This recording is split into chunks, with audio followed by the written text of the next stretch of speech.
So this is Purnachandra Reddy V, Assistant Professor EC Department VVIT. Okay, so today I will discuss some of the topics related to basic electrical and electronics engineering. Okay, so in the next lecture we will see the topics which we are going to discuss in this lecture. So the topics which we are going to discuss in this lecture are so we starts with the law of mass action, then we move on to drift and diffusion currents. So at the end we will see in detail about how to form p-n junction by using p-type semiconductor and n-type semiconductor. Okay, so in the last three lectures, lecture 1, lecture 2 and lecture 3, in lecture 1 we discussed about so classification of materials based on forbidden gap or energy band gap. So the classification mainly includes insulators, semiconductors and conductors. So for insulators, for three materials, we saw energy band gap or forbidden gap. So which is present in energy band diagram. Okay, so in the same lecture 1, we also covered about current density in conductors. So that is J is equal to sigma E. So along with that, we also discussed about current density in semiconductors. So by using relation, that is J is equal to sigma E, so we extend it in conductors. The current is due to only electrons. So when it comes to semiconductors, the current is due to both holes and electrons. So that's why J is equal to sigma E, where sigma is equal to NQ mu N plus PQ mu P. N is electron concentration, mu N is mobility of electrons, P is holes concentration, mu P is mobility of holes, and Q is the charge of the electron and charge of the hole. Okay, where E is the applied electric field or electric field applied across semiconductor. So in the lecture 2, we discussed about next topic, it covers about mainly intrinsic semiconductors. Okay, before that we also saw current density in intrinsic semiconductors. So semiconductor, the classification of semiconductor mainly includes intrinsic semiconductors and extrinsic semiconductors. Okay, so the intrinsic semiconductor is nothing but suppose we are not at all adding impurity to the semiconductor, so which is nothing but a intrinsic semiconductor. So intrinsic semiconductor, which is also known as pure semiconductor. Sometimes we can also call it as I-type semiconductor. So intrinsic semiconductor, the best examples are like silicon and germanium. So they are having 4 valence electrons in their valency shell. So there we also looked at silicon covalent bonding and germanium covalent bonding. Okay, so there we also looked at if we apply some electric field, how electrons are moving and holes are moving. Okay, so at the end we saw in the current density in intrinsic semiconductors. So there if you observe in current density equation, J is equal to sigma E, there NQ mu N plus PQ mu P into E, that is sigma into E, sigma is conductivity.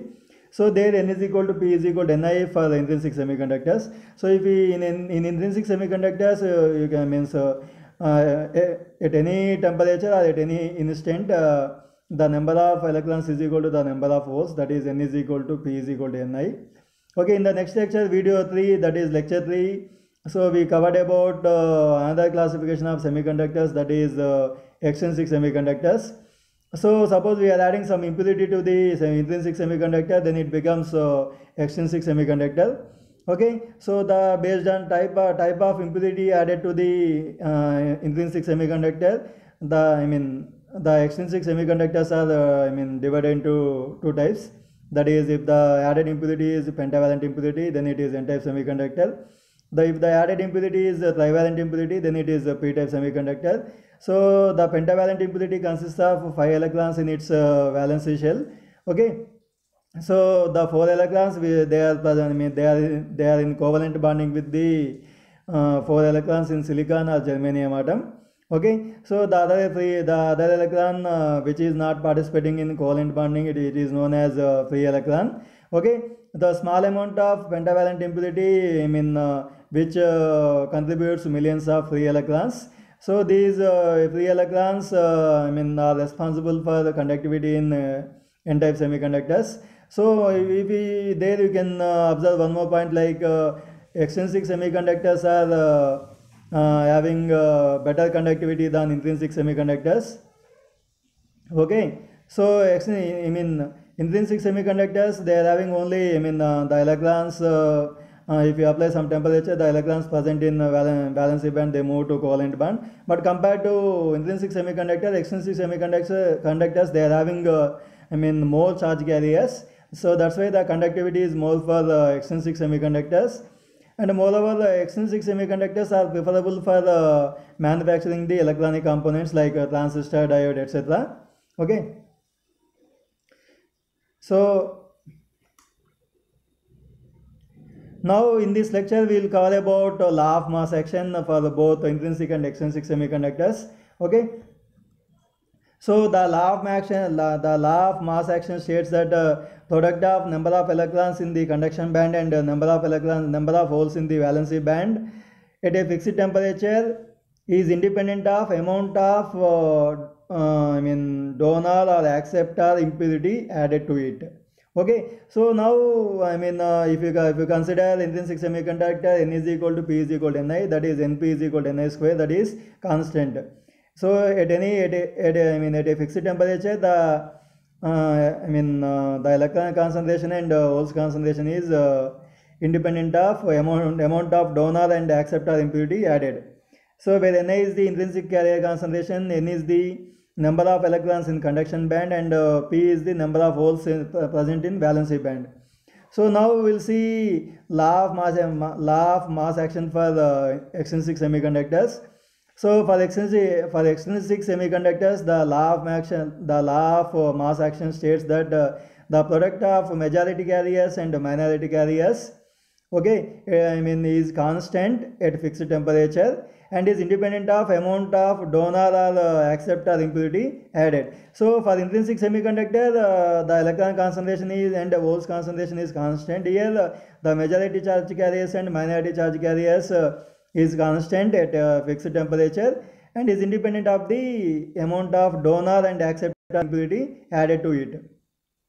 Okay, now we will see law of mass action for n-type semiconductors.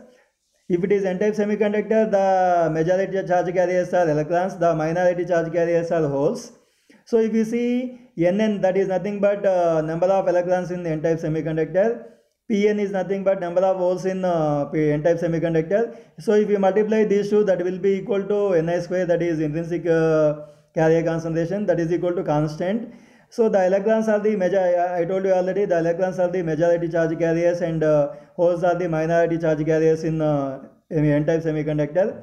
So in n-type semiconductor, as the number of electrons in the conduction band increases, the number of holes in the valency band decreases. Okay, so this is, I mean, in this way we can say that is, the product remains constant. So this is about the law of mass action in the n-type semiconductors. So next we will see law of mass action in p-type semiconductors. So in p-type semiconductor, the majority charge carriers are holes and the minority charge carriers are electrons. So if you see that is Pp into Np is equal to Ni square, that is equal to constant, where Pp is the number of holes in p-type semiconductor, Np is the number of electrons in p-type semiconductor, Pp is the number of holes in p-type semiconductor, Np is number of electrons in a p-type semiconductor. So already I told you in p-type semiconductor, the majority charge carriers are holes and the minority charge carriers are electrons. Okay. So in p-type semiconductor, as the number of holes in the valency band increases and the number of holes in the valency band increases, the number of electrons in the conduction band decreases. Whereas in n-type semiconductor, the number of electrons in conduction band increases, whereas the number of holes in the valency band decreases. Here it is opposite. So valency band holes increases and conduction band electrons decreases. So the overall product remains constant. Okay, so next that is about law of mass action present in intrinsic semiconductors and extrinsic semiconductors. Okay, next we'll see, two types of currents. That is, first one is drift current, second one is diffusion current. So the current flow. So drift current is due to application of external electric field or external voltage. Drift is nothing but charged particle motion in response to the applied electric field or applied voltage. So diffusion is nothing but spreading of particles from high concentration zone to the low concentration, high concentration region to the low concentration region. So if you consider n-type semiconductor, the electrons concentration is high, holes concentration is low. So it means the diffusion process is mainly because of unequal distribution of charge carriers. Okay, that's why we can say diffusion is nothing but distribution of particles from high concentration areas to the low concentration areas. Okay, so next we will see drift current. So if you apply, when you apply electric field or voltage to the semiconductor, so the holes move in the direction of the electric field or applied voltage, that is from plus to minus. Okay, electrons move in the opposite direction to the applied electric field or applied voltage, that is from minus to plus. So in general, I told you already, the moment of when you apply electric field, the moment of electrons and holes in the opposite direction. So at applied electric field, the current density of electrons and holes is defined as. Okay, so when you apply some electric field, the current density in electrons and the current density in holes is defined as. Okay, sorry, something is missing, equations are missing. The current density due to electrons, it is Jn is equal to nq mu n into E. Current density due to holes is pq mu p into E. Okay, so n is the electron concentration, p is the holes concentration.